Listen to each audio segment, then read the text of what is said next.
هذه إذاعة إرنا. المستمعين والمستمعات الأفاضل متابعي إذاعة أرينا حيثما كنتم وحيثما يصلكم بثنا، أهلا ومرحبا بكم في مستهل البرنامج العربي لهذا اليوم الاثنين 30 من ديسمبر. كما عودناكم مستمعي ومستمعات الأفاضل نستهل برنامجنا معكم بنشرة للأخبار، ثم نقدم لكم حلقة جديدة من برنامجكم الأسبوعي تعليق على الحدث، ونخصص حلقة اليوم لتناول ظاهرتي الهجرة وظاهرة انتحار الأطفال الإريتريين في دول الشتات. قبل ذلك مستمعي ومستمعات الأفاضل أقدم لكم نشرة للأخبار فيما يلي أبرز عناوينها. تزايد تدفق الأطفال الإريتريين على معسكرات اللجوء في إثيوبيا. أعضاء حركة كفاية في جنيف يعقدون اجتماعا تقييميا ثالثا لأعمالهم. رئيس الوزراء السوداني يقول بأن دماء شهداء الثورة لن تذهب هدرا. الأمين العام لجامعة الدول العربية يحذر من التدخلات غير العربية في أزمتي ليبيا واليمن. وأخيرا استغالة وزير التعليم الإيطالي بسبب نقص تمويل وزارته. كانت مستمعي ومستمعات الأفاضل تلكم عناوين النشرة، وإليكم تفاصيلها من إذاعة أرينا. هذه إذاعة إرنا. أكد تقرير لمفوضية شؤون اللاجئين من إثيوبيا بأن عدد الأطفال غير المصحوبين بذويهم وصل إلى نسبة 44% من مجمل 70% من اللاجئين في معسكرات اللاجئين في كل من تيغراي وإقليم العفر الإثيوبي، وذلك من العدد الإجمالي المقدر ب2800 لاجئ، أي من بداية شهر ديسمبر الجاري حتى منتصفه. وكان التقرير قد أشار إلى أن معدل دخول الأطفال غير المصحوبين بذويهم يصل إلى 30 طفلا في اليوم الواحد. للمزيد حول هذا الموضوع تابعوا معنا حلقة اليوم من برنامج تعليق على الحدث. أفاد مصدر من حركة كفاية بأن أعضاء الحركة عقدوا في مدينة جنيف السويسرية في 21 من الشهر الجاري اجتماعا تقييميا ثالثا ناقشوا فيه التقارير التي تم الاتفاق عليها في الاجتماعين السابقين. وأكد المجتمعون بأنهم سيعملون مع تجمعات الحركة في مختلف مدن العالم من أجل التغيير الديمقراطي في إريتريا وخلق نظام ديمقراطي يحتكم لرغبة الشعب وحكم القانون.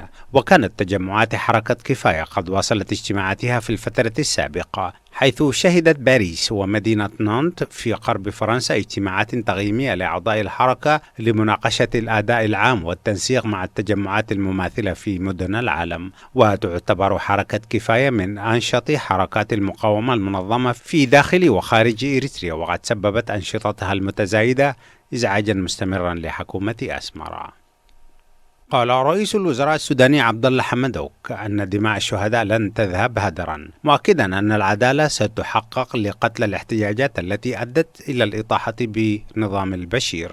وتزايدت المطالبات بالقصاص للذين ماتوا في احتفالات السودانيين بمرور عام على بدء انتفاضتهم.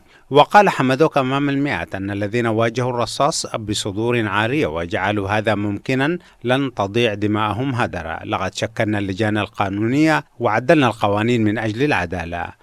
وقريبا من القصر الرئاسي في وسط خرطوم تظاهر مئات من الشباب والشابات وهم يحملون علام البلاد وصور للذين سقطوا أثناء احتجاجات وهم يهتفون الدم مقابل الدم، ما بنقبل الدية، ورفعوا لافتات كتب عليها القصاص للشهداء. وجاءت تصريحات رئيس الوزراء في ذكرى ثورة ديسمبر في السودان في نفس الأثناء الذي نشرت فيه مفوضية التحقيقات في مجزرة فض الاعتصام على موقعها في الإنترنت معلومات التواصل معها بخصوص أدلاء شهود وذوي شهداء ومفقودين بإفاداتهم حول ما حدث في 3 من يونيو الماضي. وعلى نفس الصعيد قال الفريق ياسر العطا لتلفزيون الشروق السوداني بأن قيادة الجيش وضعت خطة لإخلاء منطقة كولومبيا لأنها كانت تشكل خطرا على البلاد وكان فيها أسلحة وأنشطة مضادة للثورة، وتم تكليف قوات شرطة غير مسلحة مدعومة بقوات الجيش بتنظيف المنطقة. ولكن وحسب قوله جاءت قوة أخرى وهاجمت المعتصمين وحدث ما حدث، مقتبسا مقولة زميله عضو المجلس السيادي الفريق شمس الدين الكباشي. في ظل تصاعد التوتر في ليبيا مؤخرا وقيام حرب بالوكالة بين كل من مصر والأمارات من جهة وقطر وتركيا من جهة أخرى، أكد الأمين العام لجامعة الدول العربية أحمد أبو الغيط خطورة التدخلات غير العربية في أزمتي ليبيا واليمن، وطالب بوقف التصعيد في ليبيا والعودة إلى مسار الحل السياسي. وأعرب الأمين العام عن انزعاجه من حالة التصعيد الخطيرة التي تشهدها الساحة الليبية حاليا، والتي من شأنها أن تساهم في إذكاء الأوضاع العسكرية والأمنية على الأرض على حد قوله، وخاصة حول العاصمة طرابلس، وتعقيد الجهود العربية والدولية الرامية إلى التوصل إلى تسوية سياسية متكاملة للأزمة الليبية.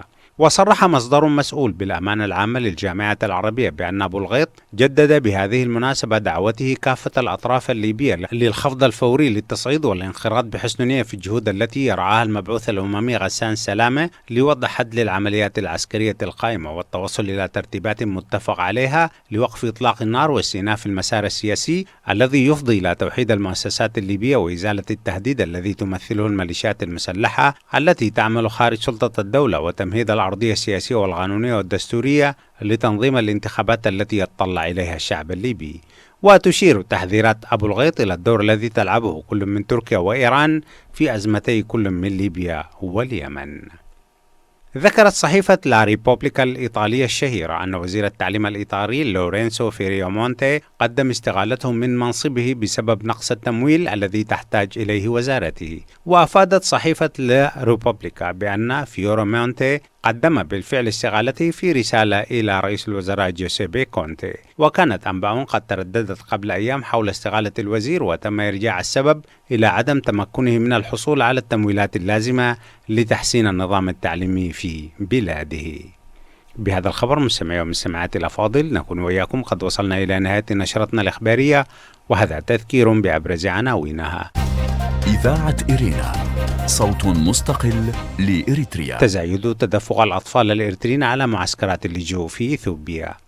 أعضاء حركة كفاية في جنيف يعقدون اجتماعا تقييميا ثالثا لأعمالهم. رئيس الوزراء السوداني يقول بأن دماء شهداء الثورة لن تذهب هدرا. الأمين العام لجامعة الدول العربية يحذر من التدخلات غير العربية في أزمتي ليبيا واليمن. أخيرا استقالة وزير التعليم الإيطالي بسبب نقص تمويل وزارته. استمعتم فيما مضى مستمعي ومستمعاتي الأفاضل إلى نشرة للأخبار قدمناها لكم من إذاعة إيرينا.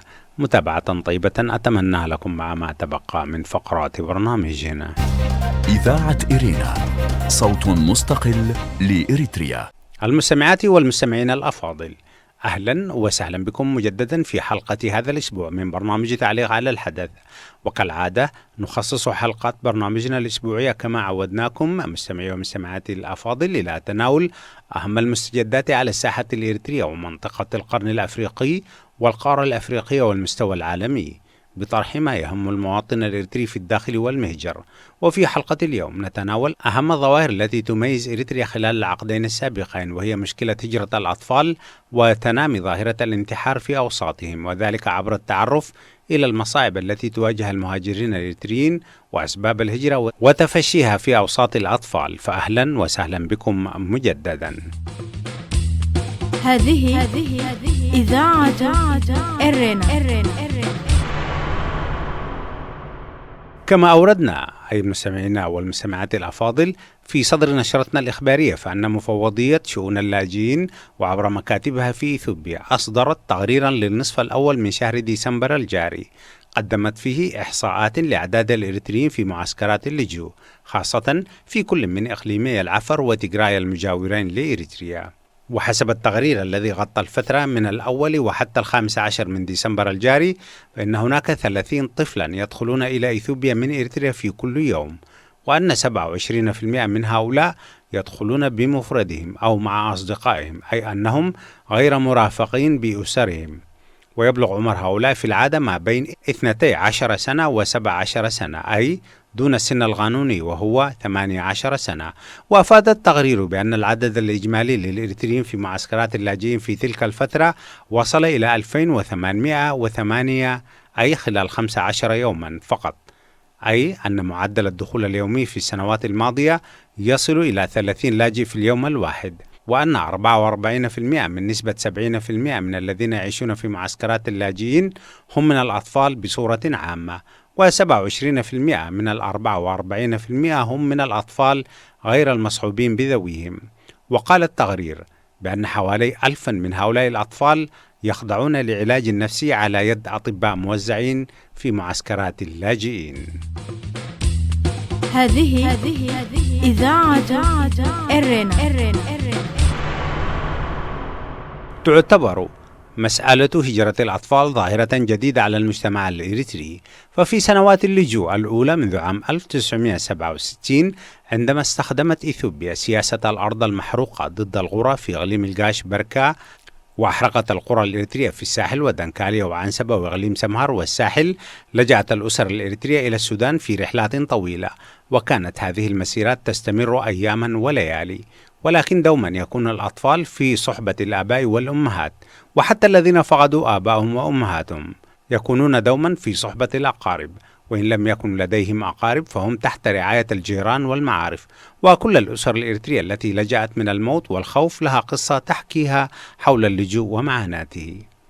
اليوم وبعد 28 عاما بعد تحرير إريتريا ورفع علمها، أصبح الأطفال الإريتريين مرتبطين بظاهرة الهجرة، حيث تسجل المنظمات الدولية أعدادا كبيرة من الأطفال من أعمار 11 سنة حتى 17 سنة وهم يغادرون إريتريا ويصلون إلى معسكرات اللجوء في السودان، حتى أن وزارة التعليم الإريترية اضطرت لقفل المدارس في المناطق الحدودية، خاصة إقليم القاش بركة والإقليم الجنوبي، لأن المدرسين غادروا المدارس ودخلوا إلى السودان أو إثيوبيا. ومغادرة المدرسين وقفلهم للمدارس لم تتم إلا بعد تناقص أعداد الطلاب بشكل درامي، لأن الحدود الإريترية أصبحت سهلة الاجتياز بعد توقيع اتفاق السلام مع إثيوبيا. والجميع يتذكر قصة الأخوات الصغار التي أكلتهن الذئاب في ضواحي عدو خالة، حيث كنا يحاولن الهروب من إريتريا إلى إثيوبيا عبر الحدود. القصص من هذا النوع كثيرة، وتحتفظ إدارة المعسكرات بملفات كثيرة مشابهة لهذه القصص. هذه إذاعة إرنا. لا زلتم مستمعي ومستمعات الأفاضل تستمعون إلى حلقة من برنامج تعليق على الحدث، ونخصصها لظاهرة انتحار الأطفال المهاجرين من إريتريا. تعتبر إريتريا بموجب هذه الظاهرة الدولة الأولى في العالم التي يغادرها أطفالها، وكانت المقررة الخاصة لحقوق الإنسان السابقة السيدة شيلا بي كيتاروث قد أعدت تقريرا حول الأطفال اللاجئين غير المصحوبين بذويهم، حيث قامت بزيارة إلى معسكرات كاليه في شمال فرنسا، وشاهدت الأعداد الكبيرة من الأطفال الإريتريين تحت عمر 18 وهم هناك بدون عائل أو متابع، كما تابعت أوضاع العشرات في كل من ليبيا وإيطاليا وبريطانيا، والتي قررت في النهاية استقبال القُصّر من معسكر كاليه المعروف باسم الغابة، بعد أن قررت السلطات الفرنسية هدمه بصورة نهائية في شتاء العام الماضي. تقارير مجلس حقوق الإنسان حول الظاهرة تعتبر وافية، لأن فرقا متخصصة أعدتها في مناطق تواجد الأطفال الإريتريين غير المصحوبين بذويهم، وأصبحت هناك منظمات متخصصة في رعاية الأطفال، إضافة إلى تقديم العون النفسي لهم، خاصة وأن الظروف التي يمرون بها ظروفا غير عادية وتؤدي في حالات كثيرة إلى انتحار هؤلاء الأطفال. وهنا سوف نتناول معكم ظاهرة انتحار الأطفال الإريتريين في دول المهجر والشتات. إذاعة إرينا، صوت مستقل لإريتريا. تعود ظاهرة هجرة وانتحار الأطفال إلى الأوضاع العامة في إريتريا، حيث أن الهجرة في أوساط كبار السن أصبحت أمرا عاديا، وزادت أعداد الإريتريين في الخارج، وأصبحت كل الأسر تمتلك قريبا واحدا أو عدة أقارب في دول المهجر، والكل يحلم بالهجرة للخروج من بلاد أصبحت كالسجن الكبير، حيث ينتظر الناس السجن أو الحبس لأي سبب وأحيانا بغير سبب، في بلاد أصبح تناول الطعام فيها هم يومي، والتعليم أصبح يؤدي إلى طريق مسدود، حيث لا وظائف ولا أفق حياتي ينتظر الشباب بسبب الخدمة الإجبارية الطويلة غير محددة الأجل. ويضاف إلى ذلك الصور الوردية التي يكونها الأطفال حول الهجرة والعيش في الدول الغنية، وللأسف عندما يصلون إلى هذه الدول يكونوا أولا قد نفذوا بجلودهم من الشرطة والجيش الإريتري، ونفذوا كذلك من تجار البشر ومن تجني ضباط الشرطة في السودان الذين يبتزونهم في كثير من الأحيان ويتعرضون للانتهاكات الجنسية ولا يجدون الحماية في بلاد غريبة حيث لا يعرفون اللغة ولا الطريق، ويواصلون هجرتهم في جماعات وشلل صغيرة يشقون فيها الصحراء الكبرى ويموت بعضهم في الطريق، ويصل البعض الآخر إلى ليبيا حيث يقعون مرة أخرى ضحية لعصابات التهريب وميليشيات خارجة عن القانون، وتقوم هذه بتشغيلهم واغتصابهم ويعيشون حياة أفضل منها الموت.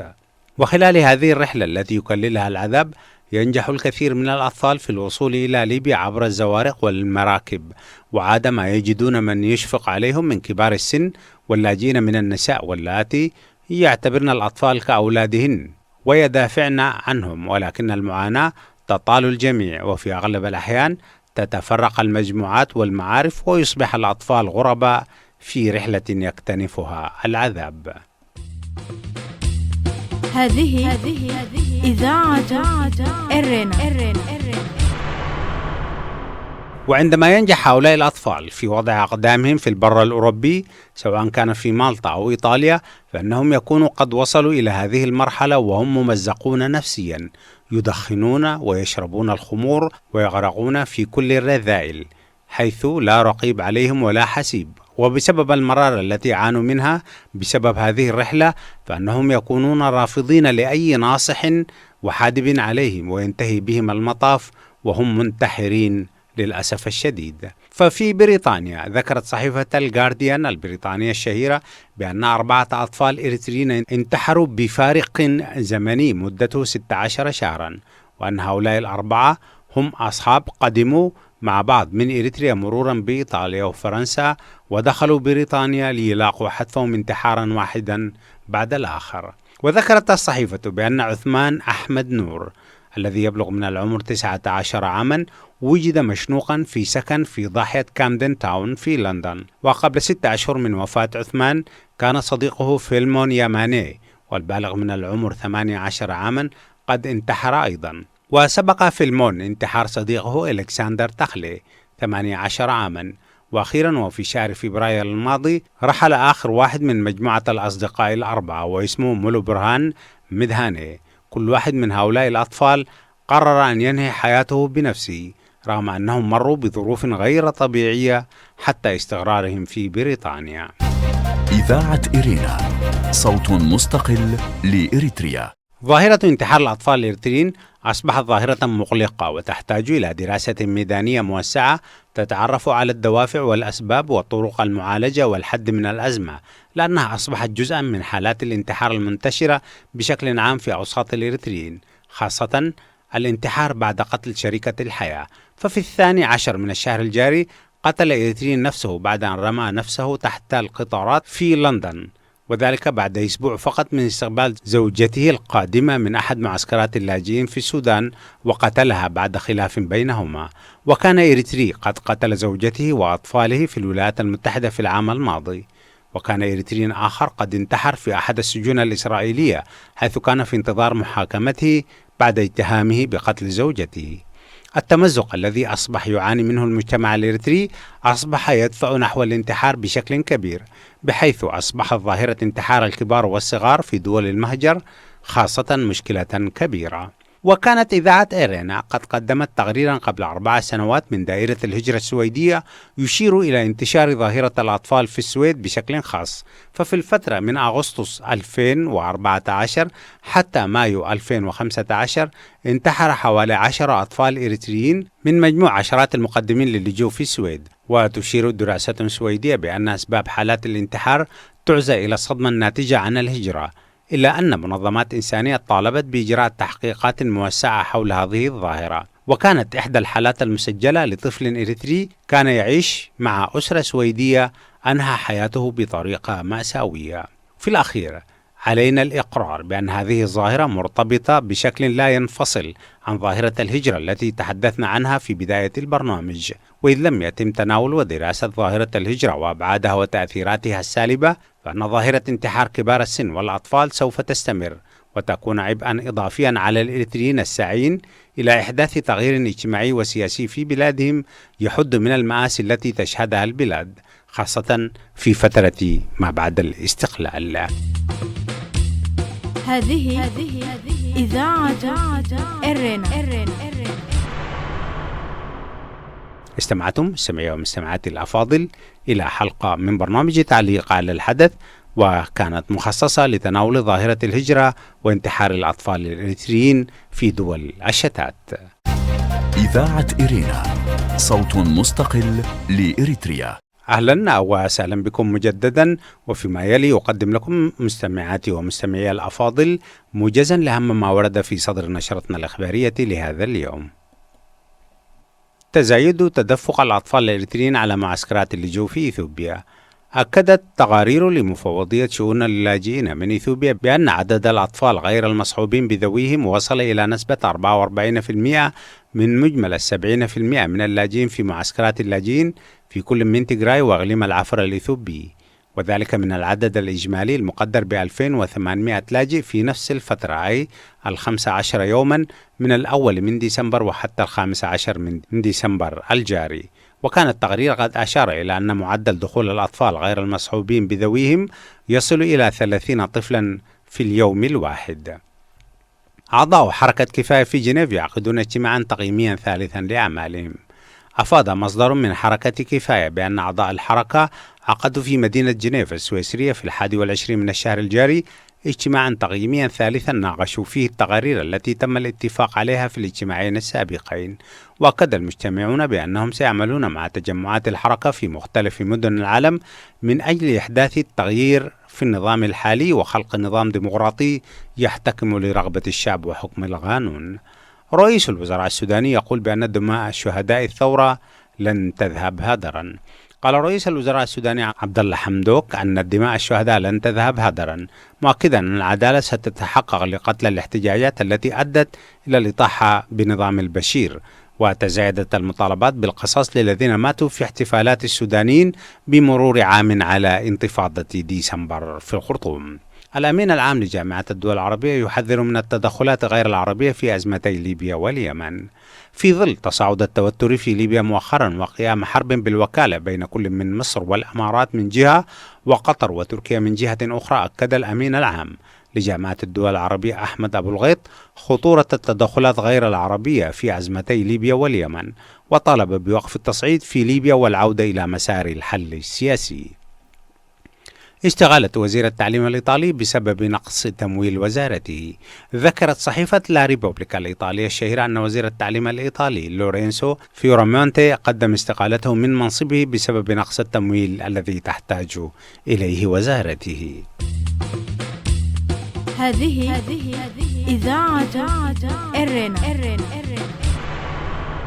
كان هذا مستمعي ومستمعاتي الأفاضل موجزا لأهم ما ورد في صدر نشرتنا الإخبارية، وبه نكون وإياكم قد وصلنا إلى نهاية فقرات برنامجنا. وفي الختام لا يفوتني أن أذكركم بأنكم يمكنكم الكتابة إلينا والتواصل معنا على البريد الإلكتروني arabic@gmail.com.